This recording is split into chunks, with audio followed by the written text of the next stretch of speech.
Le navire Sol rentre de Naples en Espagne. À son bord, un soldat espagnol. Il s'appelle Miguel. Un voyage fatidique pour celui qui devait devenir l'un des plus grands écrivains du monde.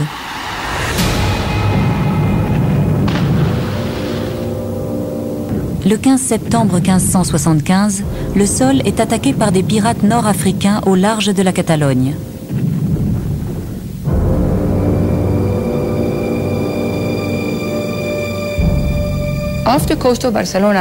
Au large de Barcelone, ils sont capturés par un groupe de corsaires algériens dont le capitaine s'appelait Dali Mami. La bataille est rude. Le capitaine et de nombreux marins et soldats y laissent la vie.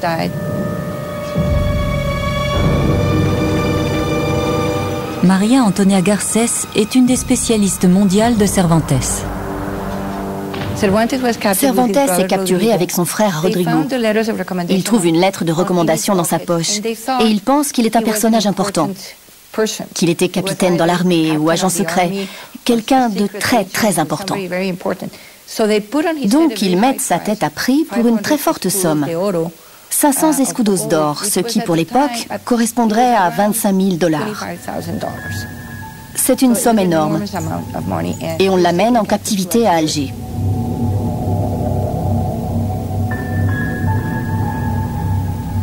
Je passais quelque temps prisonnier dans ce que les Turcs appellent un bagnio. C'est là qu'ils emprisonnaient les chrétiens, les gentilshommes et officiers du roi, et ceux qui avaient des charges publiques dans la ville.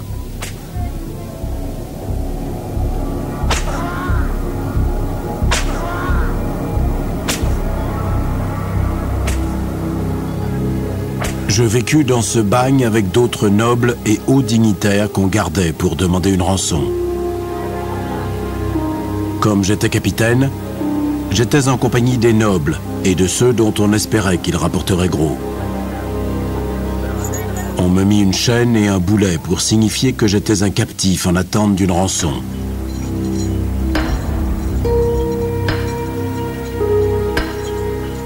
On nous forçait à faire des travaux harassants pour nous pousser à demander cet argent.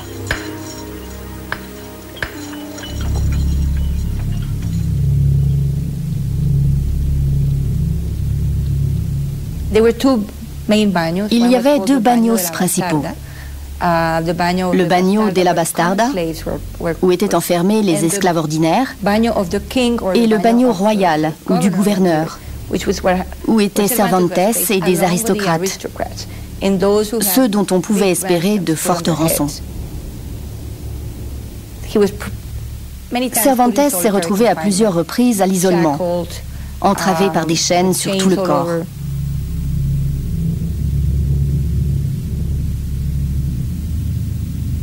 Nous étions nus, tourmentés par la faim. Mais ce qui nous tourmentait le plus, c'était les atrocités quotidiennes commises sur les chrétiens. Tous les jours, quelqu'un était pendu ou fouetté ou se faisait trancher la langue sans véritable raison. Il était clair qu'ils ne le faisaient que pour apaiser leurs pulsions sanguinaires. Il lui est souvent arrivé de voir ses compagnons de captivité torturés.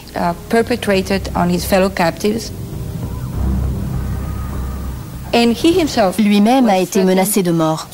On l'a conduit à une fausse exécution. Le gouverneur, qui s'appelait Hassan Pacha, lui avait annoncé qu'il serait pendu.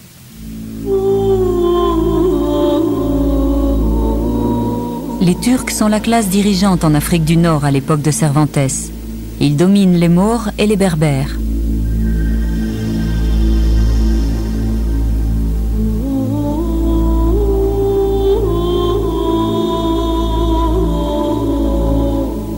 Cervantes se retrouve au niveau le plus bas de la société.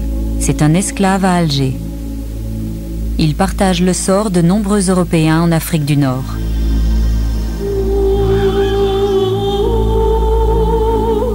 L'humanisme n'existe pas encore. C'est une époque violente.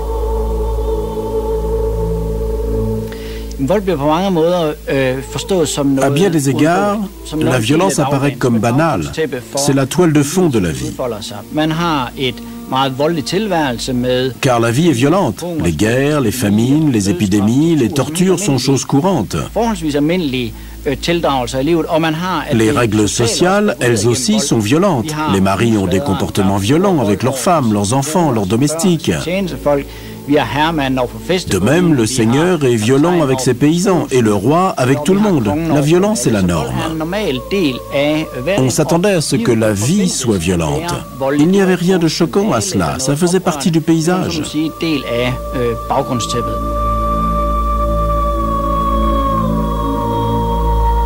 On étudie l'œuvre de Cervantes depuis des siècles. Mais on s'est peu intéressé aux 5 années qu'il a passées en captivité. Pourtant, ces années ont changé le cours de sa vie.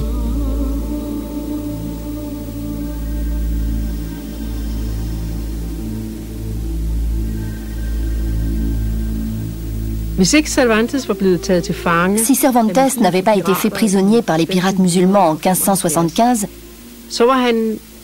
il serait vraisemblablement devenu général et aurait combattu les protestants flamands.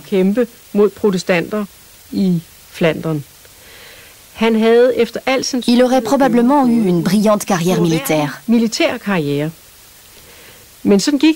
il en a été autrement. Au lieu de cela, il est devenu esclave en Afrique du Nord et finalement écrivain.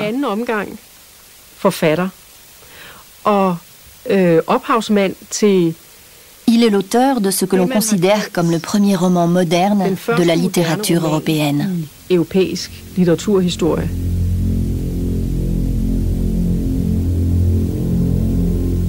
Cervantes est capturé par des corsaires d'Afrique du Nord qui sont financés par leur gouvernement. C'est la conséquence d'un état de guerre qui existe depuis le début du XVIe siècle entre l'Europe chrétienne et l'Afrique du Nord musulmane. Les menaces les plus sérieuses viennent du Maroc, de l'Algérie, de Tunis et de Tripoli.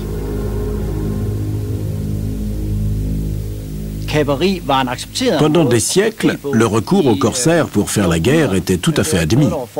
Ce n'était pas seulement la règle en Afrique du Nord, c'était aussi pour les États européens une des principales ressources pour leur guerre navale.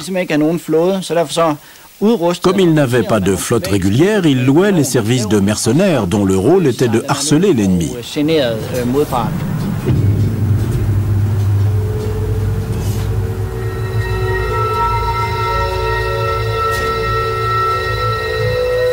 À partir du XVIe siècle, 1 million d'Européens sont réduits à l'esclavage en Afrique du Nord. Pour relativiser ce chiffre, il convient de mentionner qu'on compte aussi des esclaves musulmans en Europe et que les Européens ont réduit à l'esclavage un nombre beaucoup plus élevé d'Africains noirs pour les déporter en Amérique. Au XVIe siècle, la piraterie est monnaie courante. On vit avec la peur d'être attaqué en mer. C'est un risque majeur. Que l'on soit un pêcheur ou le capitaine d'un petit bateau de Naples, Palerme ou Messine, on court tous les jours le risque de se faire capturer. Et il faut ajouter que dans les régions côtières, en Andalousie ou dans le sud de l'Italie, on peut être soumis à des razzias où les femmes et les enfants sont également menacés. Dans certains cas, la moitié du village pouvait être capturée.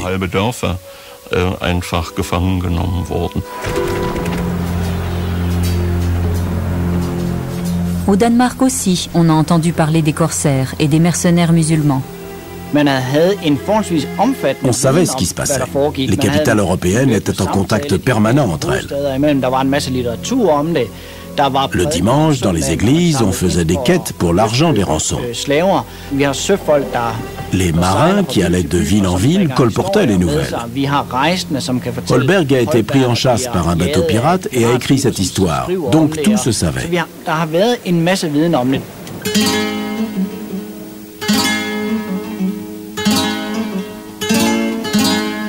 Don Quichotte raconte l'histoire d'un captif qui revient d'Alger.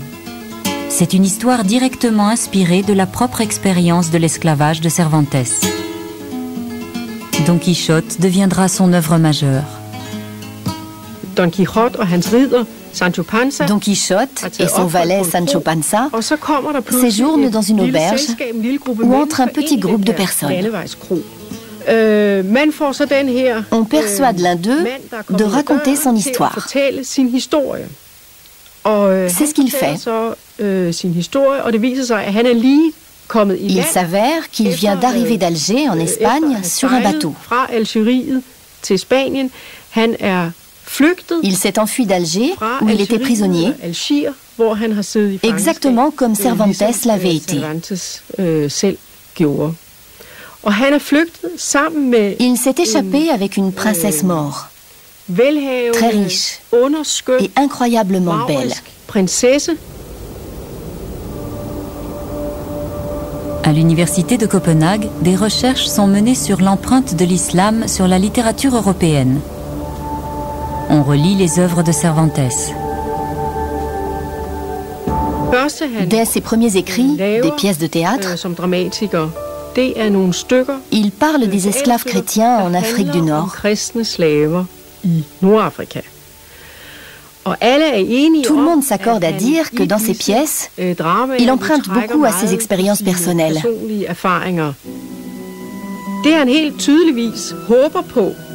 Il est évident que dans ces pièces qui parlent de prison, il cherche à attirer l'attention du public sur ce problème. Et peut-être même de convaincre le roi d'envoyer sa flotte en Afrique du Nord pour libérer les captifs.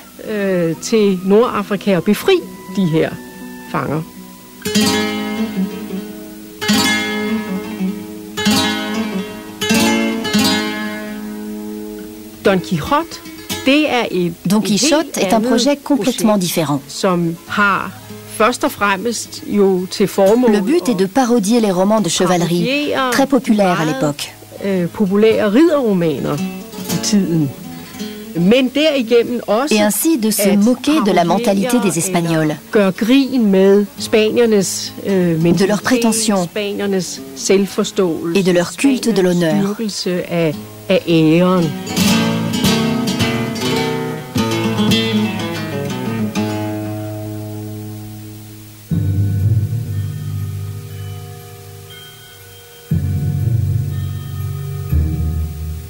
L'intérêt de réduire des Européens à l'esclavage est de pouvoir exiger une rançon. Les nouveaux maîtres de Cervantes pensent qu'il vient d'une riche famille espagnole. C'est pourquoi il est détenu dans le bagne des aristocrates. Le concept de rançon date de l'Antiquité. C'est une pratique qui fait partie de l'art de la guerre et qui autorise à rendre esclaves les prisonniers de guerre. Wolfgang Kaiser est allemand et il enseigne à la Sorbonne à Paris où il fait des recherches sur l'esclavage en Méditerranée.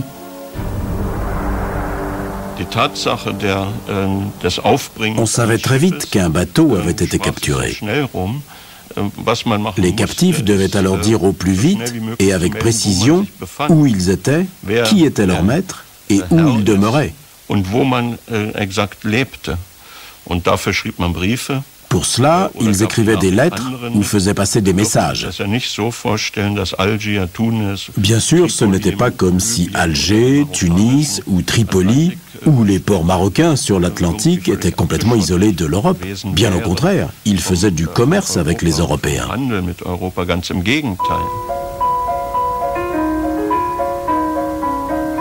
À la Bibliothèque royale de Copenhague se trouve un livre en vélin du XVIIe siècle, écrit par le père Pierre Danes, qui a abondamment voyagé en Afrique du Nord.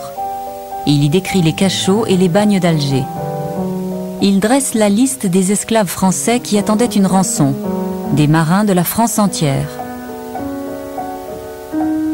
Lorsque le montant de la rançon est réuni, le nom du captif doit être ajouté à la liste des esclaves qui peuvent être libérés. Les listes comportaient des descriptions individuelles. Elles étaient vérifiées à Alger, Tunis ou Tripoli par des fonctionnaires. Dans le cas de rançon privée, tout était vérifié pour que soit relâchée la bonne personne. Bien que nous soyons au XVIe siècle, le courrier marche parfaitement bien. Et les captifs doivent écrire des requêtes pour leur rançon. Les lettres sont acheminées par bateau vers les ports. Le courrier n'était pas un problème. Il n'était pas interdit d'écrire, puisque le but était d'échanger les prisonniers contre des rançons. Il était obligatoire de leur permettre de communiquer avec leur famille.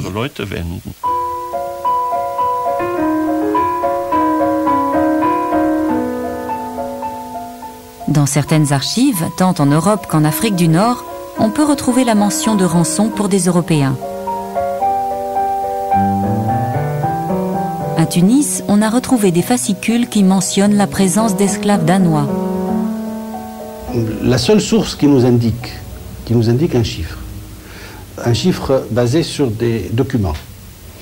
Ce sont les archives du consulat de France à Tunis, à la fin du XVIe jusqu'à la fin du XVIIe siècle, où nous avons des contrats de gens rachetés. Bon. Et sur l'ensemble du XVIIe siècle, on a à peu près 3000 contrats. Mais ça, c'est un chiffre minimum. Minimum parce qu'il y a plein d'autres pour lesquels on n'a pas de contrat, on ne sait pas ce qu'ils sont devenus. Le professeur de la Sorbonne, Wolfgang Kaiser, a une théorie. Le concept de transfert de fonds entre différents pays daterait des transits d'argent pour les rançons.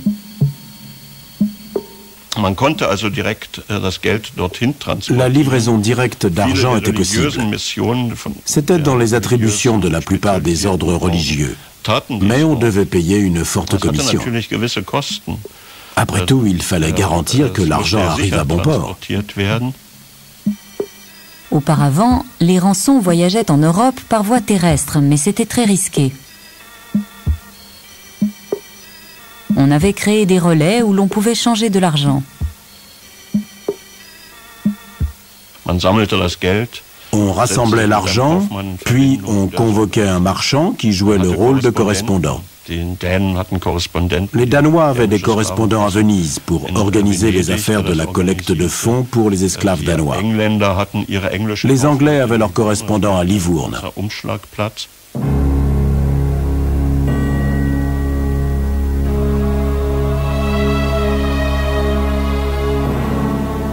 En 1574, Cervantes est esclave à Alger. En Espagne, on s'active pour racheter sa liberté. Mais il n'a plus son père et sa famille est loin d'être riche. Obtenir des garanties pour la rançon prend du temps.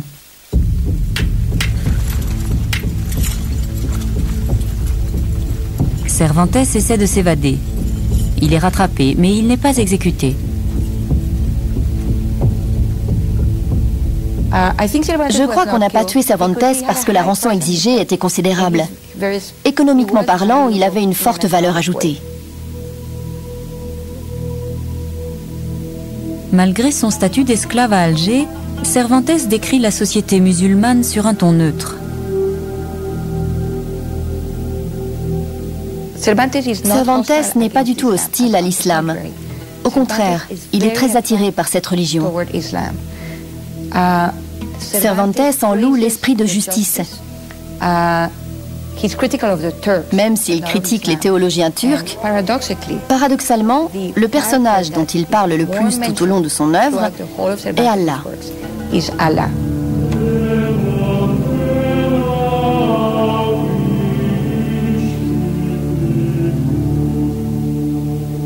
Dans les années 1570, l'Espagne est sous la coupe impitoyable de l'Inquisition. L'islam avait beaucoup moins de préjugés que la chrétienté, particulièrement en Algérie où la société était très tolérante et très ouverte à l'époque. Par exemple vis-à-vis de l'homosexualité ou même de la bisexualité. Il y avait beaucoup de bisexuels. Dans beaucoup d'écoles, ils avaient ce qu'on appelait en espagnol garçones, des amants. C'est condamné par le Coran, mais c'était très pratiqué à Alger parce que c'était une société en dehors des conventions.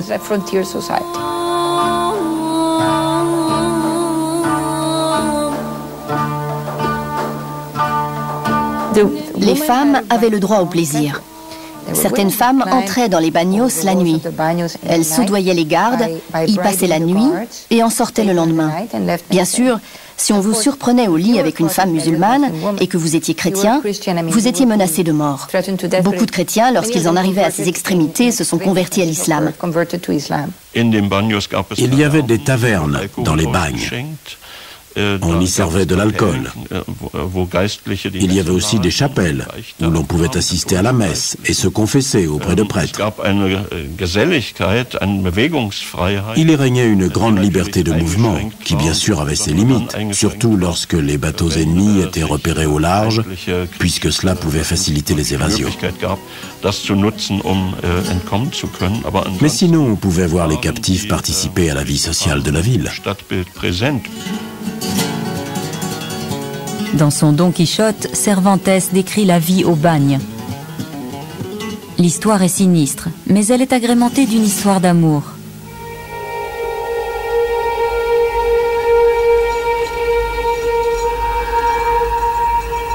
Un jour où j'étais avec mes compagnons sur une terrasse, je vis un baluchon au bout d'un bâton qui dépassait d'une fenêtre en contrô.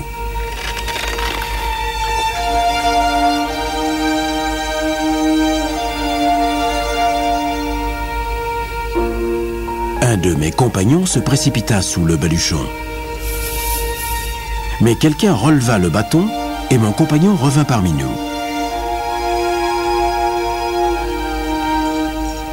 Je me sentis obligé de tenter ma chance. Alors que je m'avançais sous le baluchon, quelqu'un le fit descendre jusqu'à mes mains. Je défis le nœud et je trouvais des pièces d'argent mort et une petite croix en paille. J'étais heureux, mais je me demandais pourquoi c'était à moi que l'on faisait ce présent. Je levai les yeux et vis une main blanche comme la neige qui nous faisait signe.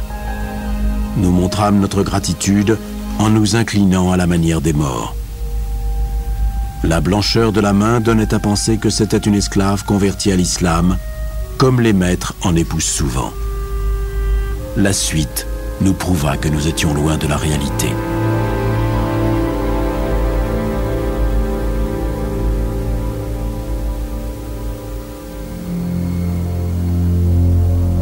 Du point de vue des Nord-Africains, il n'était pas illégal pour un corsaire musulman de demander une rançon. Sans les demandes de rançon et l'esclavage, ces pays n'auraient pas été aussi riches. C'est une source de revenus qui leur aurait manqué. Entre aussi en ligne de compte l'aspect religieux. Le pouvoir justifie son régime en disant qu'il mène une guerre sainte contre les infidèles.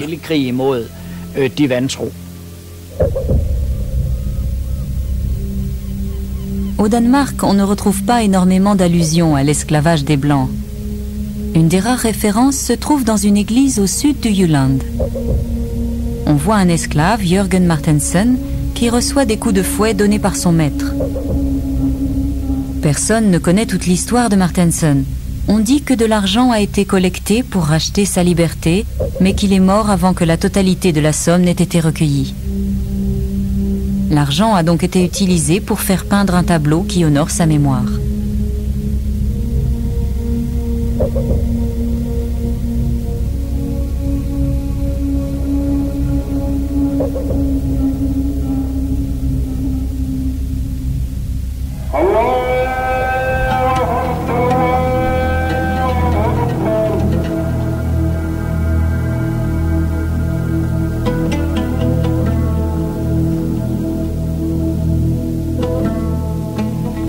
Aujourd'hui, on fait des recherches dans les archives pour redécouvrir l'histoire oubliée de l'esclavage et de la piraterie.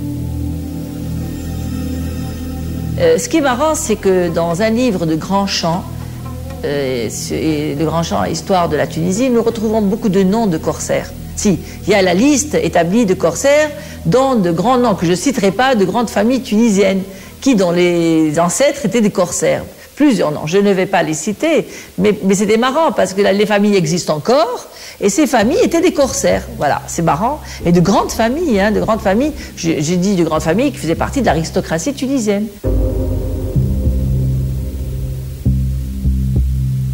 Les esclaves européens ont la possibilité d'améliorer leur vie. Ils peuvent se convertir et devenir des renégats, ce que font bon nombre d'entre eux. On perd alors leurs traces. Ils ont changé de nom et se sont intégrés dans la société musulmane. Les esclaves peuvent parfois se convertir pour essayer de sortir de leurs conditions. Ça existe. Bon.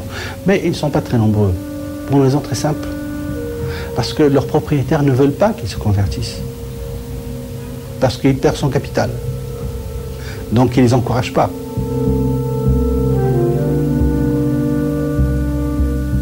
Une fois qu'un esclave s'est converti, il est impossible pour lui de revenir en Europe.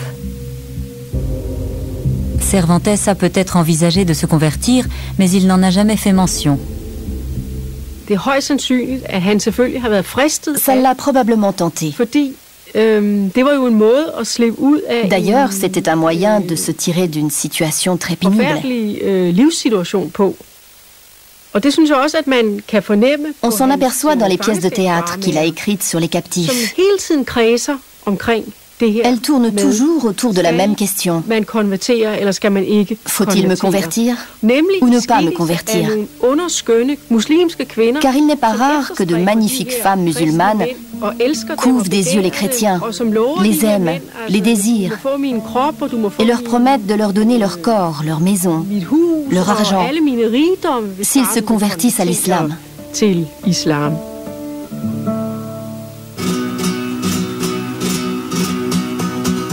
À travers l'histoire de l'esclave dans son Don Quichotte, Cervantes traite ce problème en l'inversant. C'est la femme qui accepte de se convertir au christianisme et offre au captif l'argent de sa rançon pour qu'il soit libre. Libéré, le captif organise son voyage vers l'Espagne avec la belle Zoraïde.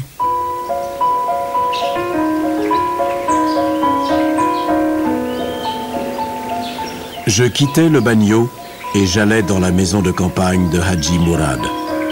Il me demanda ce que je cherchais. Je lui dis que j'étais un esclave et que je voulais trouver des herbes aromatiques pour une salade. Comme les femmes mortes n'ont pas honte de paraître devant les yeux des chrétiens, Zoraïde sortit.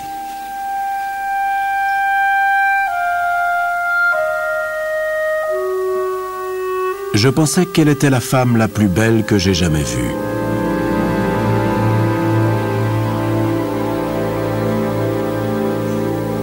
Vous devez être marié, me dit-elle, et votre femme doit vous manquer. Non, je suis fiancée et je me marierai dès mon retour dans mon pays. Elle me demanda, est-ce que votre fiancée est belle? Très, mais je ne pourrais mieux la décrire qu'en disant qu'elle vous ressemble. Cela fit rire son père. Par Allah, elle doit vraiment être très belle si elle ressemble à ma fille, puisque ma fille est la plus belle de ce pays. Un mort arriva et nous prévint que 4 Turcs avaient escaladé un mur et qu'ils volaient des fruits. Le père partit pour chasser les Turcs. Dès qu'il eut tourné le dos, elle me regarda en pleurant et demanda « Partez-vous » ? « Oui, mais pas sans vous. Tenez-vous prête, vendredi prochain. »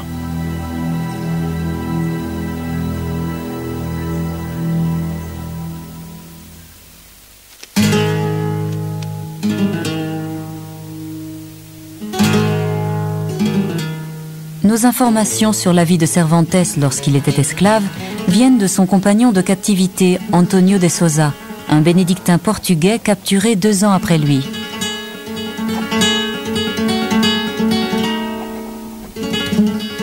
Cet érudit a consigné ses expériences jour après jour.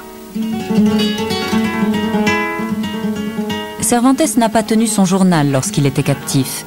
Il s'est seulement servi de ses expériences dans ses pièces et dans ses romans.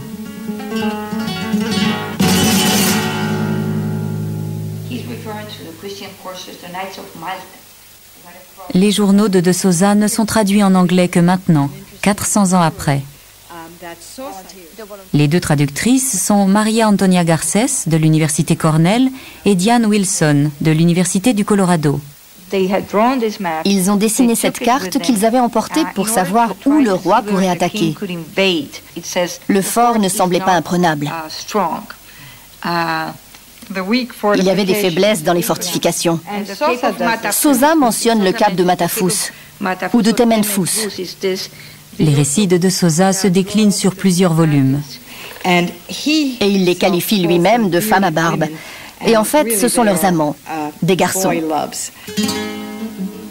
Nous connaissons beaucoup de portraits de Miguel de Cervantes, mais il ne nous en reste aucun d'Antonio de Sosa. Il a estimé le nombre des esclaves blancs à 25 000 à l'époque à Alger. Notre estimation pour la période qui va de 1540 à 1650 est qu'à peu près 600 000 esclaves sont passés par Alger.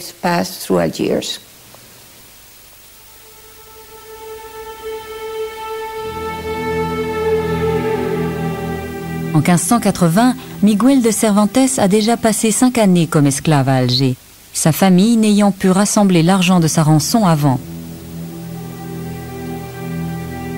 Mais cette année-là voit enfin changer le cours de sa vie. L'histoire de l'esclave dans Don Quichotte a également un dénouement théâtral. Il se fait aider par ses amis et un chrétien converti, un renégat.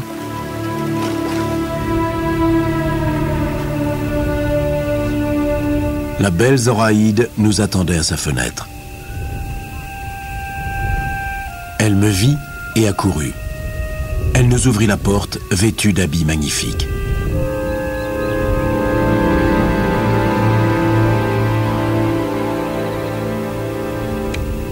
Malheureusement, son père se réveilla et se mit à crier en arabe « Aux voleurs! Des voleurs chrétiens !» Le renégat et ses hommes, fort habilement, capturèrent et bâillonnèrent Hadji Mourad.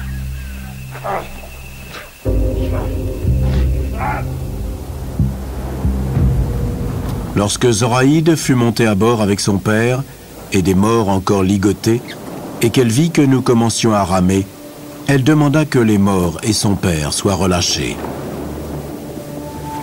Le renégat donna l'ordre de débarquer son père et les morts sur le rivage. Même parvenu à bonne distance de la rive, nous ne l'entendions plus, mais nous pouvions toujours le voir s'arracher les cheveux et se rouler par terre de désespoir.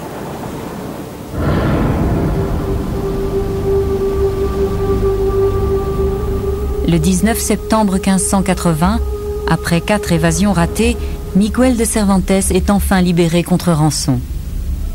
Il a fallu des années à sa famille pour la rassembler et pour persuader des hommes religieux influents. Il est libre, mais les inquisiteurs l'attendent en Espagne. On soupçonnait tous les captifs de s'être convertis à l'islam. Ils devaient prouver le contraire. Et Cervantes a dû le faire aussi.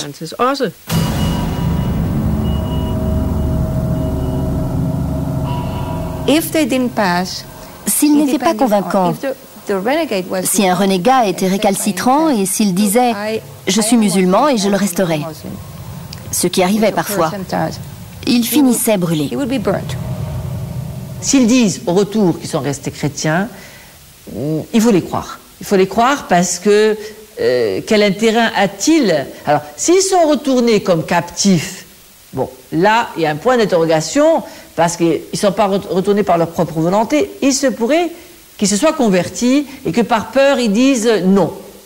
Ceux qui sont retournés par leur propre volonté, c'est-à-dire qu'ils sont partis par eux-mêmes, ceux-là et qui disent « nous n'avons pas été convertis », c'est possible qu'ils n'aient pas été convertis.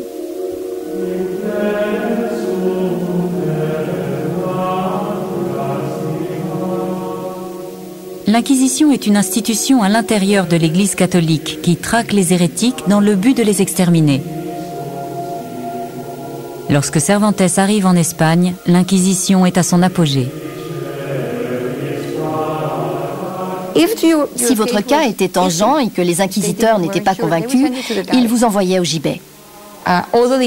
Bien que l'Inquisition se soit souvent montrée pragmatique, on a appelé les gens à rentrer et à se dénoncer eux-mêmes, à revenir en Espagne en leur promettant qu'ils ne seraient pas persécutés. Mais lorsqu'on avait besoin de galériens pour les navires du roi, On ne tenait pas ses promesses et très pragmatiquement, on les envoyait aux galères. Beaucoup y sont restés une dizaine d'années et y sont morts. Miguel de Cervantes doit produire des témoins pour prouver qu'il est chrétien. Il pense au récit de ses tentatives d'évasion relatées par Antonio de Sousa. Les écrits de Sousa sont donc montrés aux inquisiteurs. Évidemment, c'était sur les tentatives d'évasion que Cervantes voulait attirer l'attention, puisqu'elle démontrait qu'il avait fait tout ce qui lui était possible pour s'échapper du bagne et quitter Alger.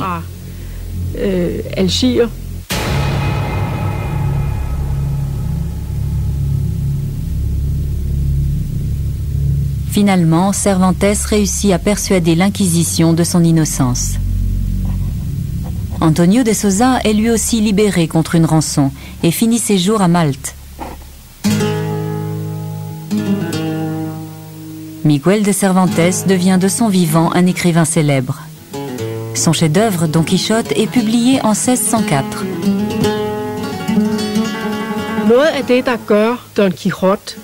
Une des raisons pour laquelle Don Quichotte est tellement moderne, c'est que Cervantes y a rapporté ses déconvenues lors de sa captivité en Afrique du Nord. Ce qui est unique, c'est qu'il a raconté ce qui l'avait choqué et lui avait enlevé toute confiance dans les autorités de son pays, y compris envers le roi, parce qu'il avait espéré que le roi aiderait à sa libération.